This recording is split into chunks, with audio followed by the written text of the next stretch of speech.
this number 2 pencil represents my life. There's a quote that I personally love by William Shakespeare, and it's, "What's done cannot be undone."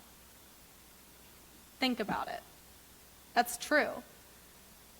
Everything you say, everything you do in life, it is all irreversible. We're walking through life writing the stories of our lives page by page. When we make a mistake or write something that we don't like, there are no erasers sold to fix your permanent mistakes. No matter how hard you try, you cannot reverse the irreversible. For a long time in my life, I couldn't accept this.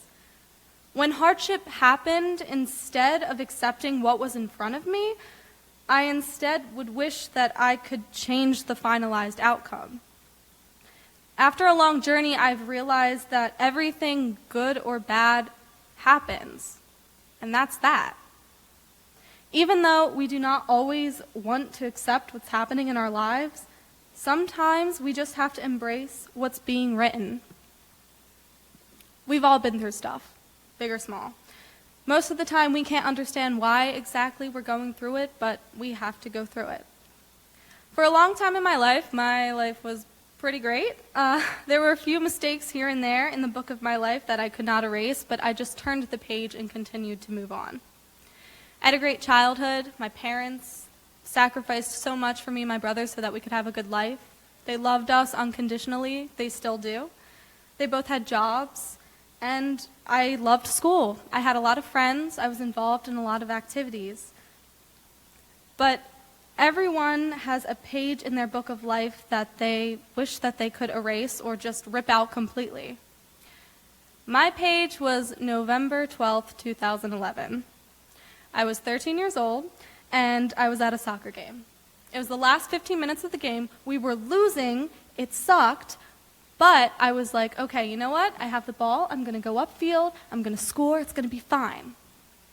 Well, while I was running up the field, one of my opponents tripped me, and that's when the entire picture changed.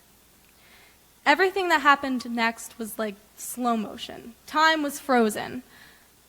I fell on my head and rolled on my neck and just laid there on the ground. I remember just looking up at the sky, and all of these people were like coming around me, and I was like, I don't know what's going on. I don't understand. And I got up and I was like, I'm fine, guys. It's like not a big deal. I got tripped. So what? It's fine. And as fast as it happened, it was over. Then I went home, and I didn't feel right. And the next couple of days, I was in a lot of pain, and I didn't understand what was happening, so I went to the ER. And they told me I had a mild concussion. It was no big deal. It was fine. I'd heal within 1 to 2 weeks. But it wasn't just a mild concussion. 2 weeks eventually turned into 2 months. 2 months eventually turned into 2 years. And then 6 years later, here I am, and I still have to live with chronic migraines that keep me from going on with my life. I sat in my room secluded by myself for 4 years.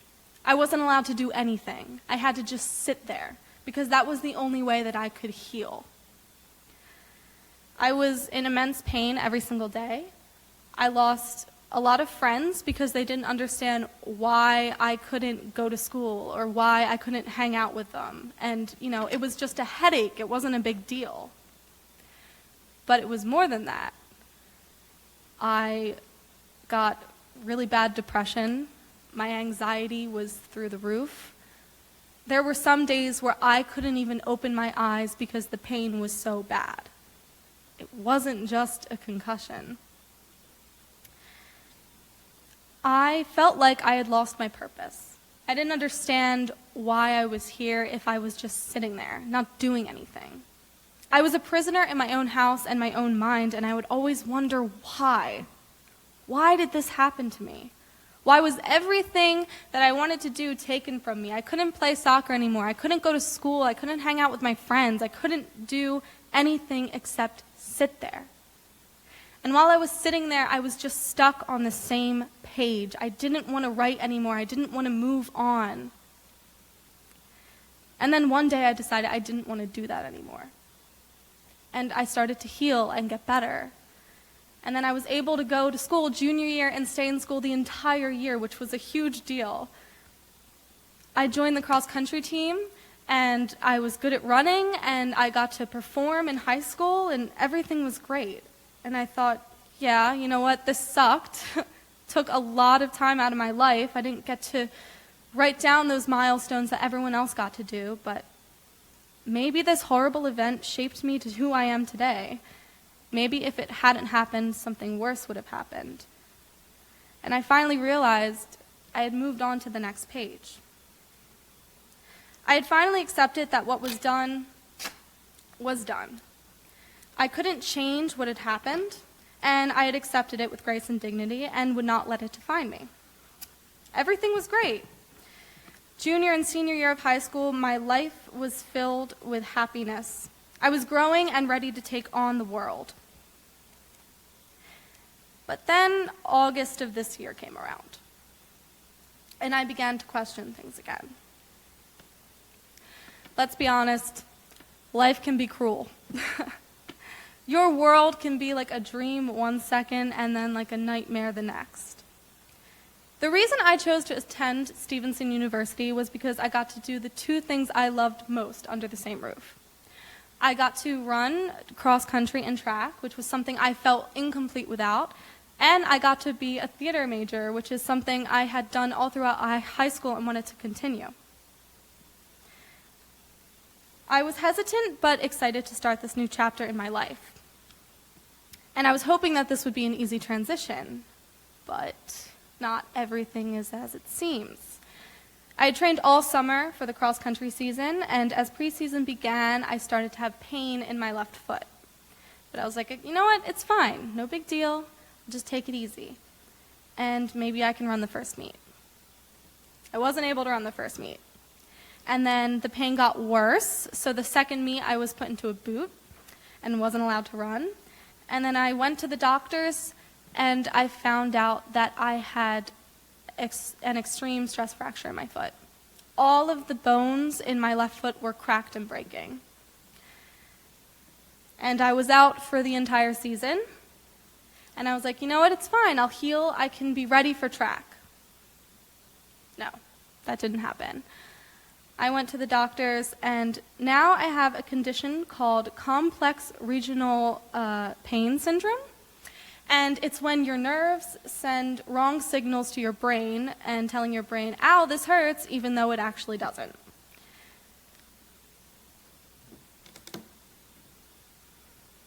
My running career in college had ended before it had even started. I was crushed. My life seemed to fall apart overnight, and I didn't know what to do anymore. When hard times happen, what do you do? Unfortunately, there's no manual to life telling you how to fix the problem and fix the problems in front of you. You cannot change what is in the past. However, you can write a better future for yourself. My advice, reach out to your friends and your loved ones, doctors. Don't think about what you could have done to alter the past to have a better future. It's over, it's done with, keep moving forward. Let yourself feel. Things happen, they suck. Feel it, it's okay. Think positively. Accept what happened and say, yeah, it happened, but I'm not going to let this define me. And make the best of it. That's all you can do. These past few months, I have become a completely new person. I have chosen to look at the positives in life. And I think to make it in this world, that's the only thing you can really do. You just have to sit down and realize that no one lives an easy life.